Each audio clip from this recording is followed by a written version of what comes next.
샬롬, 우리 하나님께서 오늘도 저와 여러분들을 붙드십니다. 은혜 충만하시길 축복합니다. 오늘 하나님께서 우리에게 주신 말씀은 사무엘상 19장 1절에서 7절까지의 말씀입니다.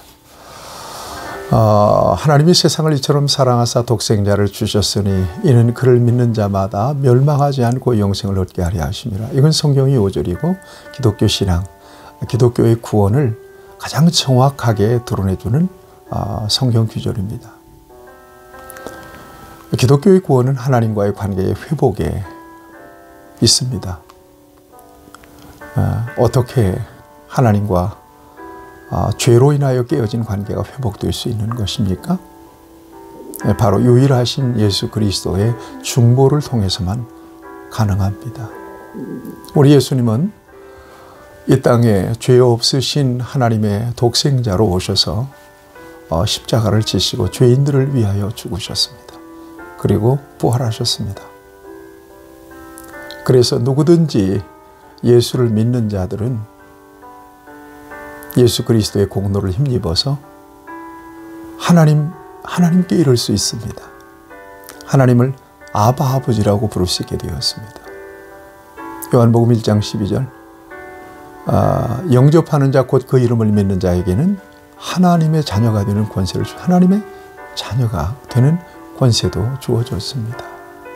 바로 예수님의 공로, 예수님의 중재 때문에 그렇습니다. 오직 유일한 길, 내가 곧 길이요 진리요 생명이니 나로 말미암지 않고는 아버지께로 올 자가 없느니라. 다른 이로서는 구원을 얻을 수 없나니 천하 인간의 구원을 얻을 만한 다른 이름을 우리에게 주신 일이 없음이니라. 우리의 유일한 중보가 되시는 예수 그리스도로 인하여 우리에게 주어진 구원입니다.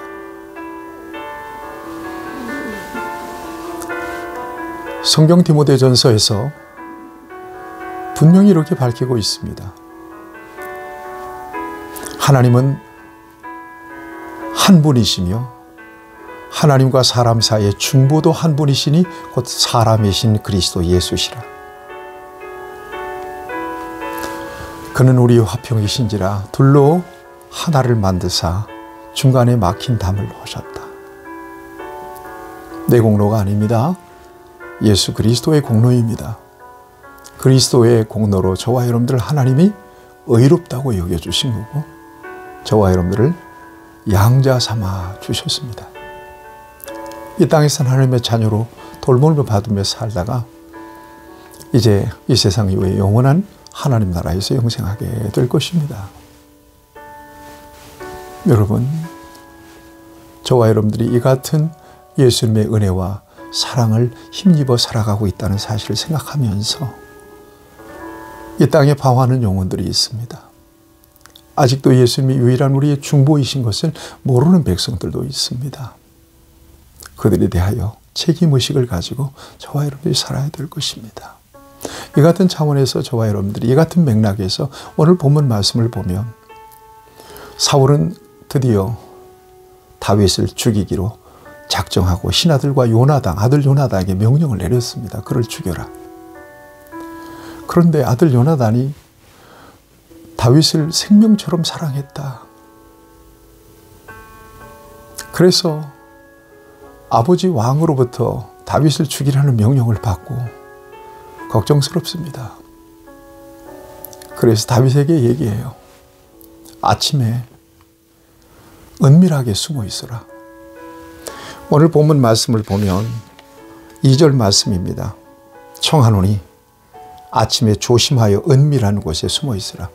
아버지의 의중을 좀 살펴보겠다. 그리고 내게 알려주겠다. 그리고는 아버지 사울 왕 앞에서 다윗을 위해서 변호합니다. 다윗을 중재합니다. 그는 충신이었습니다. 그 같은 충신이 어디 있습니까? 그는 목숨을 걸고 나라를 지켰고 왕을 위해 싸운 사람입니다. 왜 그를 죽이려고 하십니까? 이건 범죄입니다. 그 의로운 사람을 죽이는 것은 큰 범죄, 살인죄입니다. 왜 그 같은 죄를 저지르려고 하십니까? 요나단이 아들이었지만 그 노면이 신합니다. 왕의 절대 권력 아래에 있는 사람이고요.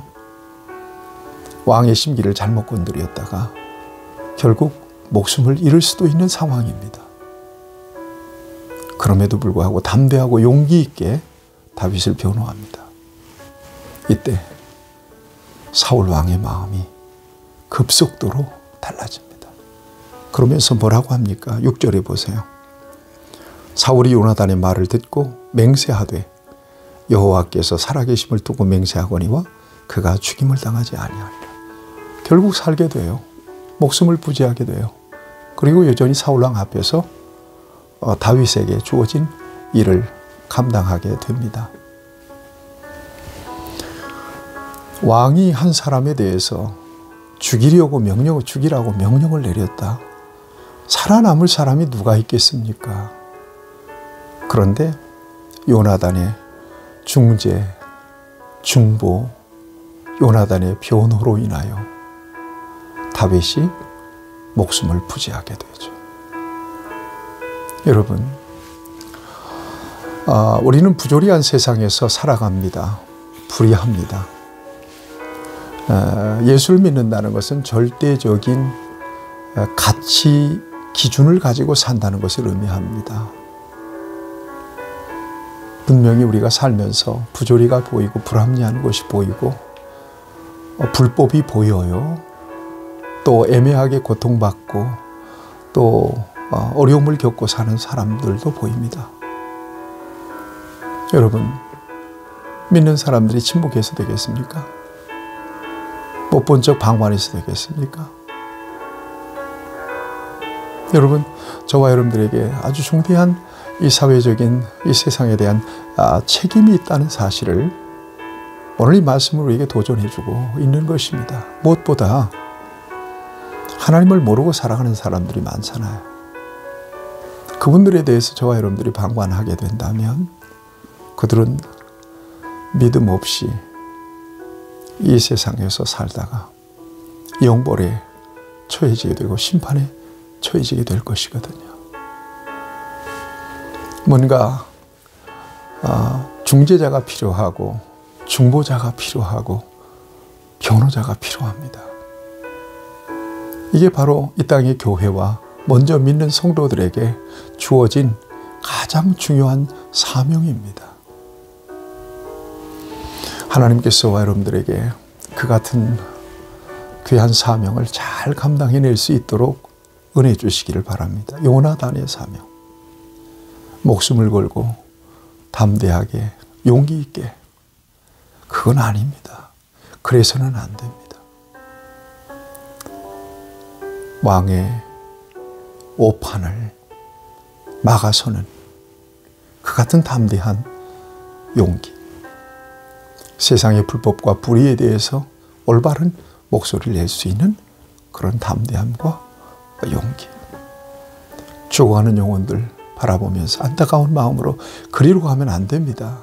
그리로 가면 결국 멸망합니다. 라고 중재하며 하나님 앞에 기도하는 가운데 그들의 멸망길을 막아설 수 있는 그 같은 담대함과 용기, 저와 여러분에게 필요하죠.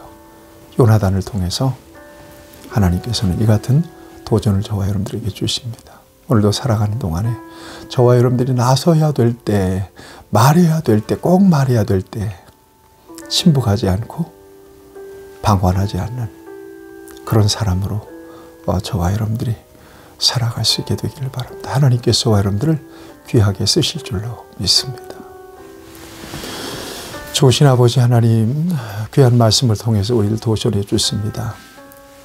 불의와 불법에 대해서 침묵하지 않게 하시고 억울하게 죽어가는 영혼들을 바라보며 방관하지 않게 하시고 오직 하나님의 목소리를 내고 하나님께서 은혜 주셔서 용기 주셔서 담대하게 행동할 수 있도록 우리를 사용하여 주시옵소서. 예수님의 이름으로 기도하옵나이다. 아멘. 여러분들을 축복합니다.